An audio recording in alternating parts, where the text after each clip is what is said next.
Hey guys, today I'm going to be talking about the 5 types of female dance teachers, their strengths and weaknesses, and how each one of them can improve and become an even more amazing dance teacher. So I first want to say, because you might be like, where the hell is she? I'm currently in Mallorca. This is one of my favorite things about running my own business, which is that in a random week in March, I can actually somehow manage to figure out coming and seeing my family on a beautiful Spanish island. So that's fun. But anyway, let's get back to the 5 types of dance teachers. I actually already sent this out in my weekly newsletter.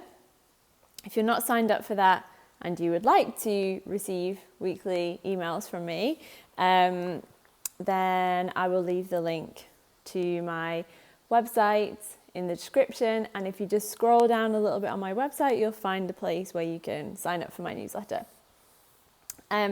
So 5 types of dance teacher. There are so many more than this. And also apologies to the male dance teachers. I love you guys, but I just decided to do the 5 female dance teachers first because they're the ones that I tend to be more familiar with. One of the reasons being is that I'm one of them. And so let's go through these. These are obviously a little bit of a, let's say like a cartoon version of these 5 types of dance teachers, just because I feel like whenever you're doing stereotypes, it can get a little bit like that, but that's fine. You guys will forgive me for being a little bit over stereotypical. It's fine. This is just a bit of fun and just a way to look at like the pros and cons of each type of dance teacher. So dance teacher, you know what? I'm going to go in reverse order today. Dance teacher number 1, Miss Showbiz. So this dance teacher is passionate, fun, and kind of unique. She has that energy about her. She doesn't shy away from the spotlight, and she doesn't believe that her students should either. So she's really the dance teacher that's going to like bring out that stage confidence, that's going to allow you to really flourish in an environment where there's actually an audience, which is obviously different to just being in a class environment. She's super encouraging and lively, which makes her classes really motivating. If you're someone that is easily kind of affected by other people's energy, being around that type of dance teacher is so much fun because you just feel that lift as well because she has that kind of lively energy. So those are some of her strengths. And I feel like there are quite a lot of these dance teachers around, which is awesome. I love the fact that dance students are getting the opportunities to learn from people who are so motivated and so encouraging and so energetic. And so that's amazing. Love it. Some weaknesses of these dance teachers might be, and obviously in all these I've said they're stereotypes, so you might know a dance teacher like that and these aren't her weaknesses, or maybe they are, or maybe she's a little bit different and these weaknesses apply to one of the other dance teachers I'm about to talk about. But these dance teachers often need to work on their avoidance of conflict. So these dance teachers are really about the smiles and the good time and the positive attitude, which I love. You guys know I love a positive attitude. However, in life, there are always going to be moments where we need to go through a little bit of a conflict situation in order to get a better solution on the other side. And actually avoiding conflict situations prolongs the problem and can often worsen the problem because we don't address it and we don't actually find a healthy and win-win solution for the parties involved, or the people involved, I should say. And so this is something that these dance teachers specifically can really work on, and it's going to make their classes, their experience, their business, and even more, I think importantly than that, even though those 3 are really important, but even more importantly than that, their life, like the relationships with the actual other people in their life, like partners or family, even more amazing. and even better and even closer, and let her feel even more supported. Because I know for, I think, all of the dance teachers that I'm about to say, something that can happen with dance teachers is that sometimes we take on so much by ourselves that we don't feel supported, but yet we don't allow people to support us. So it's like a vicious cycle, and avoidance is one of the kind of reasons that we don't get the support we need, because we avoid having the difficult conversations. So that's something to consider. And then these teachers can also benefit from longer term planning. Sometimes these kinds of dance teachers can find themselves living like month to month, because they're in the moment, they're super energized by the actual classes or the performance coming up, and they may plan like a performance far in the future. They probably do, because it's necessary to do that. But what I also mean by longer term planning is longer term planning for their lives, so that it's not only a focus on the actual dance classes and performances, but actually how, when they're going to have their holiday, when they're going to start figuring out how to create a little bit more balance, how they're going to avoid getting injured because of overwork of their body or their mind. And that kind of longer term planning is really important if those dance teachers want to continue to be able to teach dance and create amazing opportunities for their students, and keep encouraging their growth and their confidence and their like nurturing their potential in long into the future. So that's Miss Showbiz. If you know a Miss Showbiz teacher, or you were taught by a Miss Showbiz teacher, please let me know in the comments. Do that for all of these. Okay, next one, Miss Dependable. So these dance teachers are generous, dutiful, and caring. They're almost kind of like, you know, the dance teacher that felt a little bit like a second mum? That's this teacher. So this teacher is always there for her students and believes in teaching and dancing the right way. So she's really quite attached to ideas of good and bad and right and wrong. And as you'll know, there are some perfectionist tendencies that can sometimes creep in there. But overall, she really just wants to do a good job, and she really wants to teach her students in the right way. So she creates structure and a positive environment in her classes, so students know what's expected of them and can dance with confidence. Dance teachers setting expectations is really important for dance students to be able to feel safe in class, because they know what's expected of them, and they know, like with this teacher, that they're delivering what the teacher expects of them. And there's a few things I could say about that in terms of student empowerment, which I believe in a lot.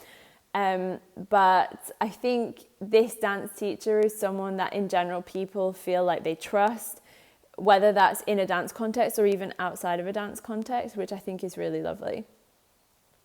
So some things that could be considered weaknesses in these types of dance teachers is that they sometimes hold themselves back from actually flourishing, because they put others' needs ahead of their own again and again and again.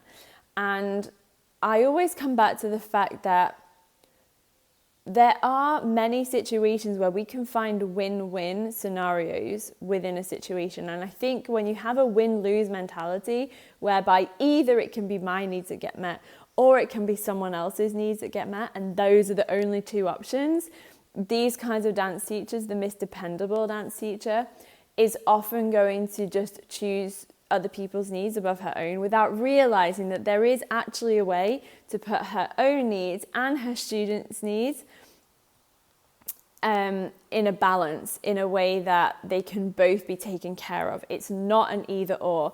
And there are lots of strategies and ways of doing that. And some of them require different kind of mindset shifts and things. But I've seen this work for teachers like this. And it's something that's really beautiful to see how, when they get permission to actually look after themselves on a health level, on a energy level, on a level of allowing themselves to have what they need to thrive, not only what just what they need to survive, but actually to thrive.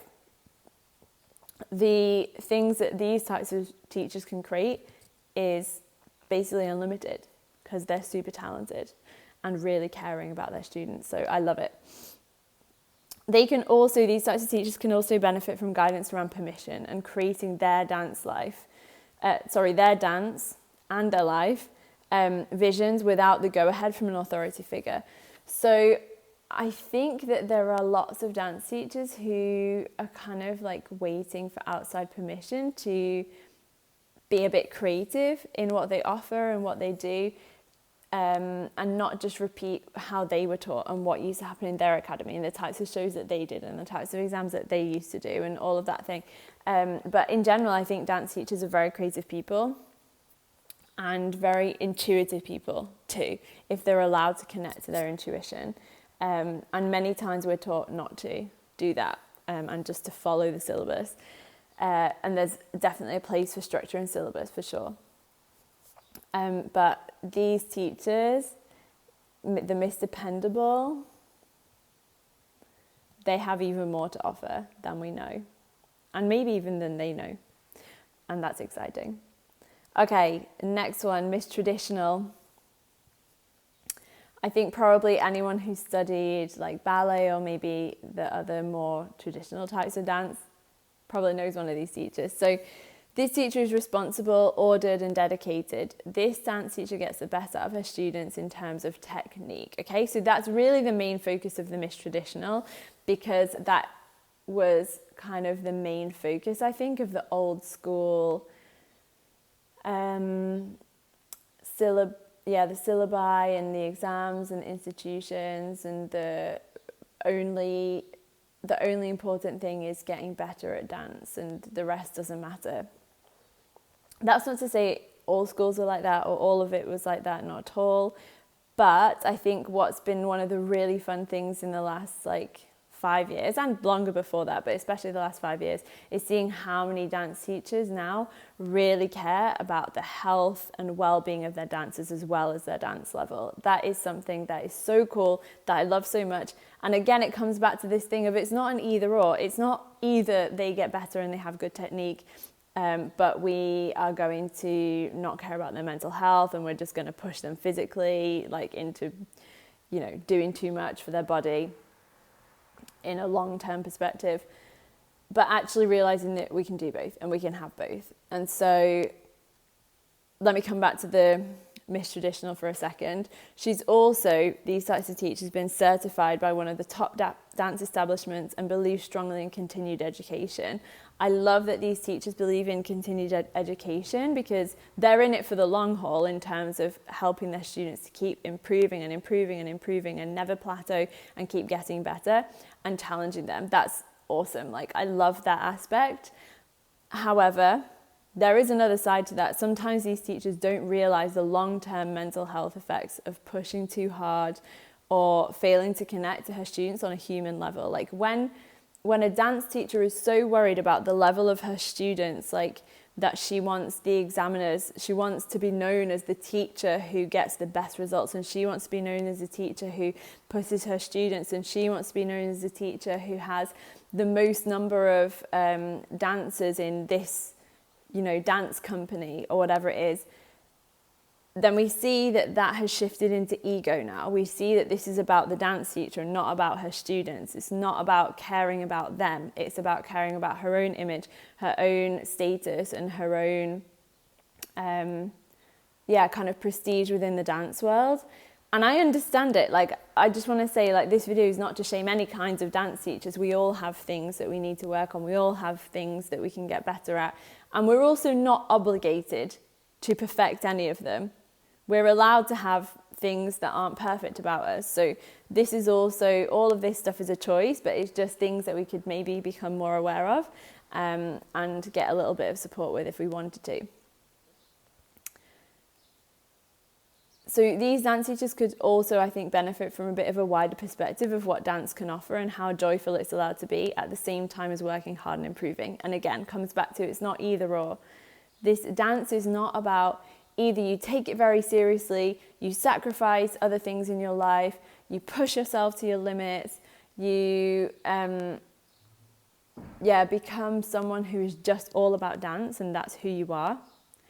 This is about how can we get really good at dance and still enjoy it. Not in every class, that's totally understandable, but overall, and also look after ourselves and see dance more as a long-term thing than a short-term thing, because dance is a long-term thing. At least I want to be able to dance into my old age. Like, I'm planning on always dancing. That's my plan. I'm going to do everything I can to do that. And what I realized is that in certain moments of my life, that wasn't my outlook. And this was as a student, actually. But I had teachers. So, for example, at the conservatoire, you're more likely to find mis-traditional teachers at the conservatoires in general, I think. My teacher at the conservatoire was interested in us getting, because he changed teachers each year, so she just wanted us to get like the best that we possibly could in that 1 year. And obviously she cared longer term about us getting into companies and things like that as well. But because I was still wanting to like please the teachers, I didn't listen enough to my body as I should have. And I didn't listen to my limits as much as I should have, and I didn't have that longer term perspective. And if you know my story, I ended up injuring my hips, etc. And right now I'm having hip problems again after they kind of went away, and that's because I'm now dancing much less ballet, and I think that my body is readjusting to life in a parallel position rather than turn out. So, those are things that I didn't know long term were going to come back and kind of bite me in the butt. We could say it like that. That is something that happened, and that's fine. I accept that all my choices will have consequences, and sometimes we just don't know when those consequences are going to appear.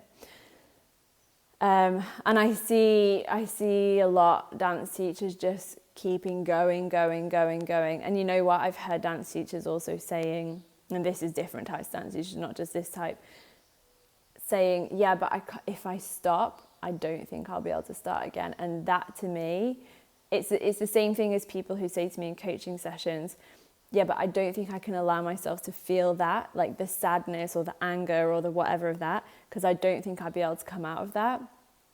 And that makes me know that you are in survival mode and that you're running on adrenaline or cortisol or dopamine, and that you're not allowing yourself to come into joy and peace, because you believe that in joy and peace, everything's going to fall apart in your world. Like, if I stop teaching dance, my body's going to fall apart. And if you feel like that, it's because you need a break.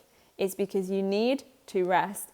Same thing on an emotional level. If you think, no, I can't let myself feel that because I will never come out of it, you need to process that emotion with support in the right way, potentially with guidance of a professional or just with the support of people you love. You need to slow down. You need to take time to do that. And so many people in the dance world, I think, dancers and teachers, we're so used to going so fast. We're so used to running that we're like, if I stop to walk, what I'm actually going to do is lie down and go to sleep for a bit. And what I say to that is, go and sleep. Stop. Rest.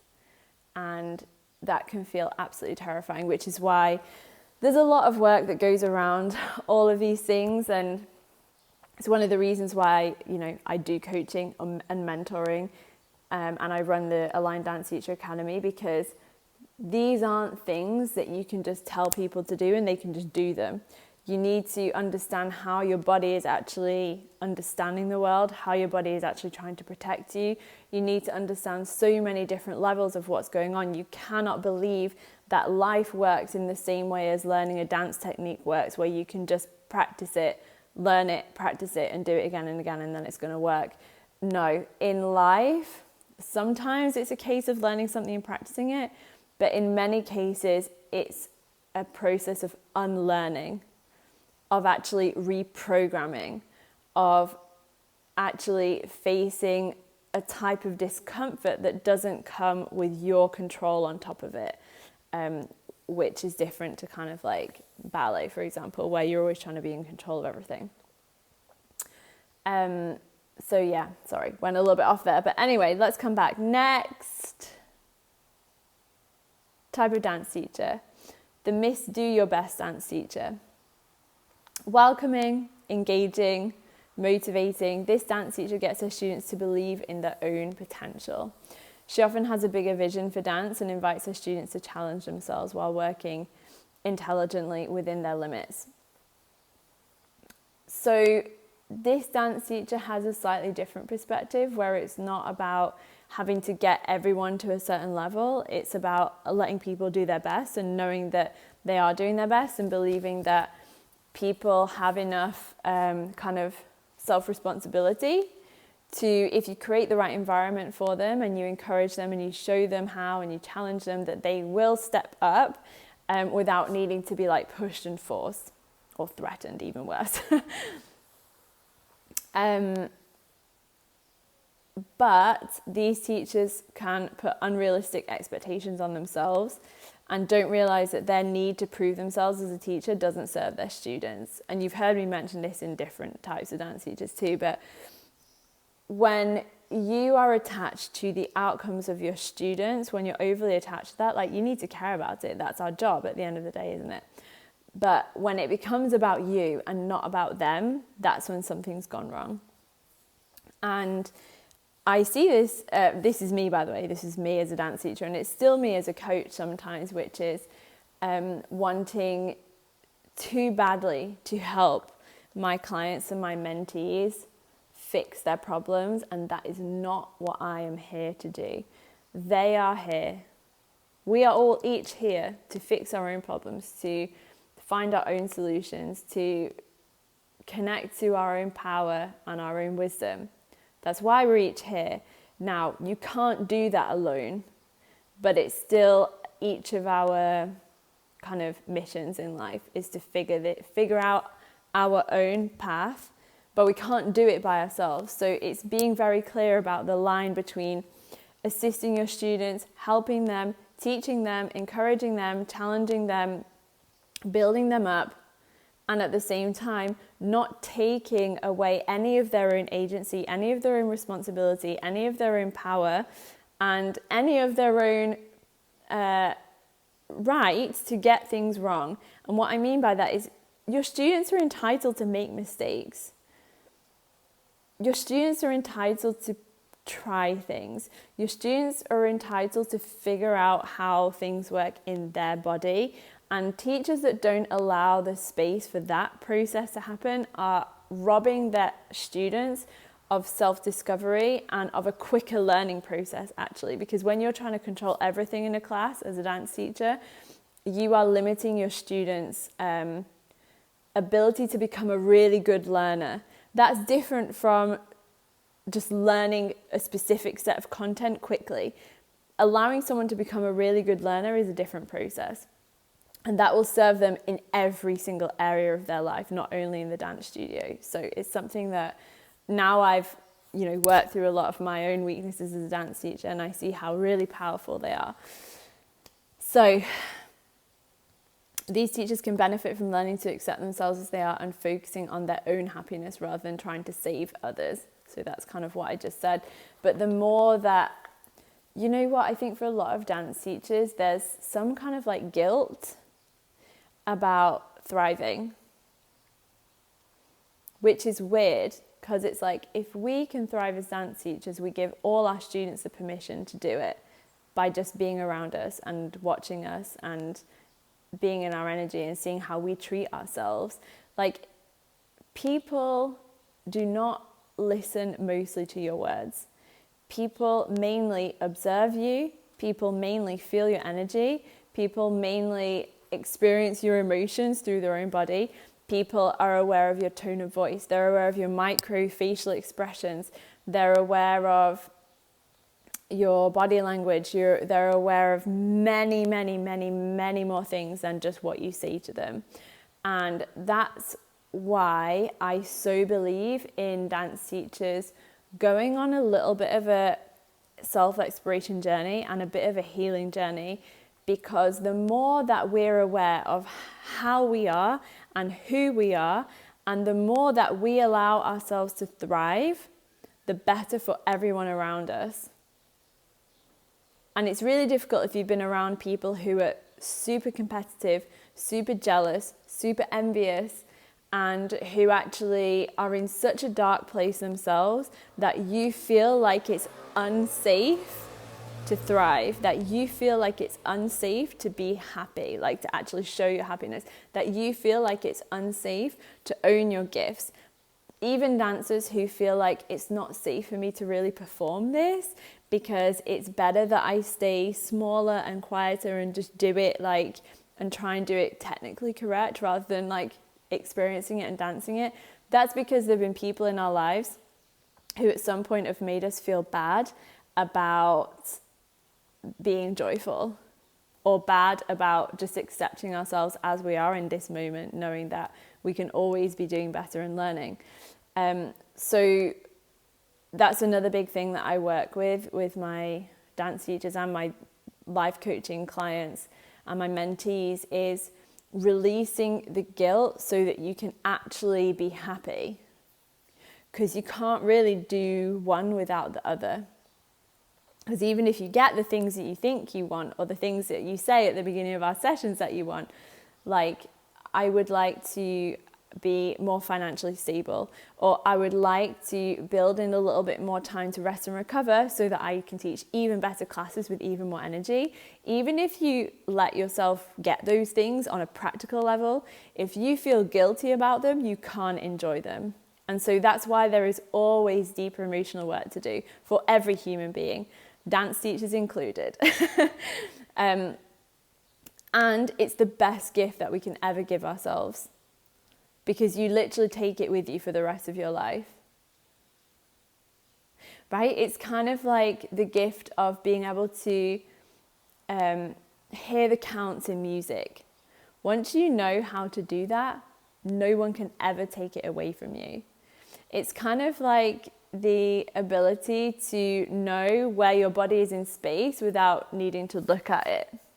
That spatial awareness that dancers have, that coordination that we have, even if we haven't danced for a while and our strength is a bit lower and our flexibility is a bit lower and our speed is a bit lower, those things that no one can take away from you, like the ability to hear the counts in the music, like the ability to know where your body is in space, like the ability to coordinate two things or more than two things at the same time, no one can ever take those away from you once you have gained those abilities, basically. And so much of that is also true for the emotional work as well. I can't say enough good things about it, and it's kind of hard to explain to people.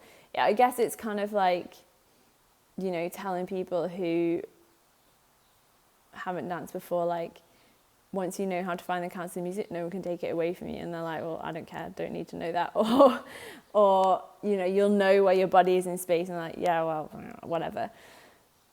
But once you've got them, you're like, I'm so glad I have these little superpowers. Okay, finally, feel the music. So feel the music, I think, is much more common in other dance styles outside of the high art dance styles like dance and contemporary music. Well, actually, there are quite a lot of contemporary dancers, but it depends on the style of contemporary. These are much more teachers who aren't as technique focused and who aren't as like dance level focused, but are more about the experience of the dance. So these teachers are curious, joyful, and endearing. This dance teacher gives her students space to play and explore movement without too much interference or focus on the outcome. She's almost the opposite of Miss Traditional. She's like the counterbalance to Miss Traditional. She draws students to her through her beautiful energy, and people are grateful to dance in the same space as her and feel seen and accepted. So these dance teachers are really such a gift for the people who find them, but some people don't look for these teachers because they are so in the mindset that it should be hard and it should be difficult and they should be punished when they get things wrong and they should be shouted at because that's what gets the best out of them, and there should be an element of fear in their dance training. And listen, everyone is entitled to look for what they think they want. It's not my place to tell anyone like, this is how you should learn dance. No, you're allowed to choose the dance teacher that works for you. Absolutely, of course. But I think that within dance teachers, we can learn from each other and we can see like, you know what, including a slightly more of this mentality or this approach is going to serve all of my students anyway. And it's going to give me a little bit more balance as a dance teacher. So that all sounds lovely, doesn't it? But there are downsides to these types of teachers too, which is that they can be a little bit disorganized, which in turn can affect the experience of her students, who would actually appreciate a little bit more structure and dependability. So there is definitely something beautiful about going with the flow in dance, in the actual movement, but that can sometimes translate into like their whole life, where everything just is kind of like go with the flow, and not actually creating enough structure. And structure is important. So she would also benefit from learning to notice when someone is crossing a boundary or taking advantage of her, so she can be an example of self-respect. Remember when I said that our students are always looking at us, not just listening to what the words that we're saying. They are taking in, and especially younger students, of course, but even adults. As a teacher, we're in a position of power and authority, and that's not a bad thing. It might sound like a bad thing. I think people don't like the word power because they think of power as power over. No, power can be the ability to positively impact someone. Power can be the ability to help someone. Power can be the ability to give something to someone. Like, those are positions of power as well. And then authority just means that you know something that someone wants to know, or you have an ability to make something happen which someone else doesn't. So of course, as a dance teacher in a position of authority, you have more authority in the movement style that you're teaching than your students, presumably, or you know something about how the body moves, or something about movement in general that your students want to know. That means you're in a position of authority. But you have to be able to stand in those, because if you're trying to always give them away, if you're trying to act like not powerful and you're trying to act like not an authority, now you can have authority and diplomacy at the same time. I just want to say you can have all those things at the same time. You can have equality and inclusion and power and authority and all those things at the same time. In fact, you really have to try and have all those things at the same time, because obviously power and authority, as we've seen in many occasions, can be taken way too far, can be used to abuse instead of to help and support and guide. So this is another whole video, in fact. Maybe I'll do it at some point. But the teachers who are trying to avoid looking at the power that they have in a class, looking at the authority that they have in a class, and are actually trying to avoid that in life, sometimes what they're showing people is how to give away their power and allow other people to have power over them, and that's not healthy. We want each person to be empowered in a dance class, from the teacher to the student, to the newest student or the youngest student. Okay, we want everyone to be standing in their own power. And to do that, as a teacher, you must stand in your power. You must own your own body. You must own your strengths and your weaknesses. You must own your gifts and your limitations. You must own all of these things, and you must know how to implement your boundaries.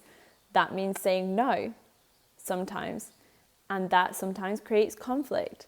And therefore, you need to also know how to stop being an avoidant person and someone that can be a person who is kind and compassionate and who has self-respect. And that's not easy. You know, I work on these things with people for months and months. And once it clicks, like I said, it's something that no one can take away from you again. And it doesn't mean that people do it perfectly. I don't do it perfectly. But I do it pretty well, I think, at this point, with lots of mistakes still.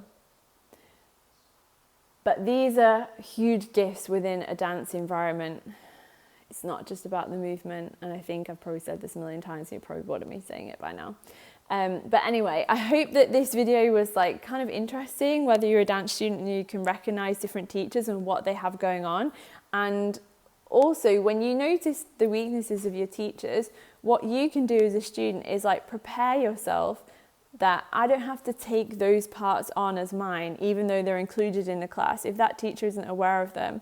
So for example, with Miss Traditional, not looking after your mental health, or not looking after the limitations of your own body and being much more focused on the dance level and getting the exam done and whatever else pushing forward, knowing that one of her weaknesses is that she doesn't see your long-term mental health as a priority and she doesn't take your body's limitations as a priority, hopefully this will give you permission as a student to do that for yourself. You must create protections around yourself for your dance teacher's weaknesses. Same thing for let's take the opposite one, the miss go with the music or flow with the music, whatever I called it, feel the music. The fact that she doesn't have structure and she isn't dependable maybe in that way, or maybe she lets other people walk over her, you get to, as a student, put your own boundaries. You get to protect your own energy. You get to make your own commitments to yourself of going to that class each time. And you even get to ask her or help her to be like, hey, can you please put this thing in place? Or we would really appreciate this. You're allowed to do that, right? So as dance students, I think it helps to have an insight into, that dance teachers aren't perfect. They're human beings too. And also as a teacher, hopefully this has been helpful if you kind of resonate with, probably at least 2 of these will resonate. We're not just divided into these categories. And there are many more, by the way, as I probably didn't say that at the beginning. I think what I said at the beginning was I didn't do the male types. You'll see that different male dance teachers also fit into some of these too, obviously.